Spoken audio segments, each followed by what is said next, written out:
Hi, this is Mildred Gaddis. I decided to come out to Inkster. I've been hearing so many good things about what's going on in this city and talk with the mayor. And fortunately, I was lucky to get an interview. How are you, Mr. Mayor? I'm doing great. Thanks for coming out. What did your mother say when you told her you wanted to go into politics? Um, she's like, "Are you sure?" And then she becomes my biggest cheerleader because my mother is a big part of the community. She was a retired school teacher here in the Inkster public schools. So she was like, "Well, great." She got into it now, and she's my biggest supporter now. Well, you know something? People who love us, who nurtured us, people who know where we come from, have an understanding of us that no new friends can ever have. True. Um, what were the kinds of friends you had when you were growing up? Oh, wow. Well, a lot of my friends love sports. I mean, I was really into sports. So I played Little League football for the Westland Meteors, the Inkster Raiders. I played Little League baseball for the Inkster Renegades. We played basketball every day, all day in the summer. And of course, I played in junior high and high school. So it just all revolved around sports. You know, you practice 5 days a week, you play the games once a week, and then on the off day, you hang out with your teammates.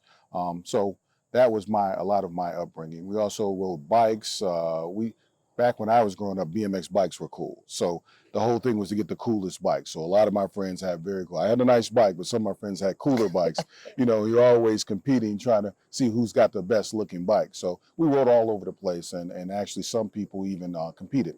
BMX racing, we had a racing track not far from here, and some people competed on a high level. But me, I just had fun and rode around the neighborhood. So, what was your curfew?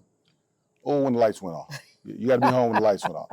But you know, it's funny, back then we were out all day long. You know, parents weren't worried about their kids. We were out in the neighborhood, in the city, riding all over the place. You just had to be home before dark. You know, being a Southern country girl, you know, we did have lights, but we didn't have to be home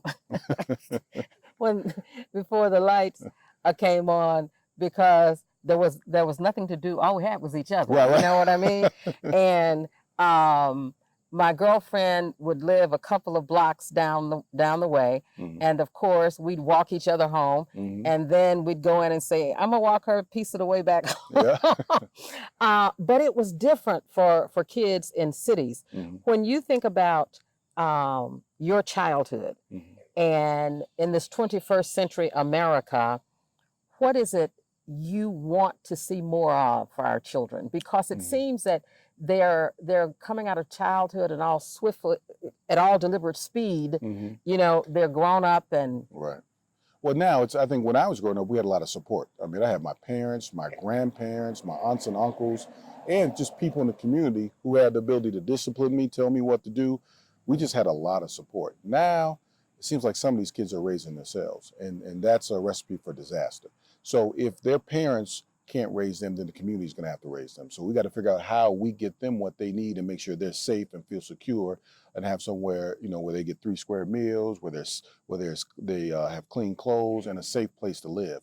And that's a tough thing to do as a society if you have to try to take care of kids that are not in your household. And that's really what the challenge is now for our young. You know what? I am so glad to hear you say that if these children are coming from homes that are ill prepared to nurture them, then we have to pick up the slack. Because in the past, you could be coming home from school and you were returning to one of those homes that was ill prepared, and even the drunk on the corner would say, "Boy, are you getting your lesson?" Right. You remember that? Oh, yeah. They would do that.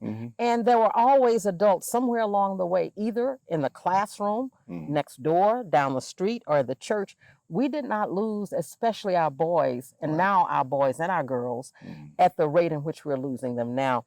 And so I think you're onto something when you say that there has to be an approach and a commitment to be able to catch those kids before we lose them. Right. We're responsible for our own community. A lot of folks they're waiting for somebody to come save them. No one's coming to save you. You have to take care of your own community and your own people. And we have to make sure we do that here.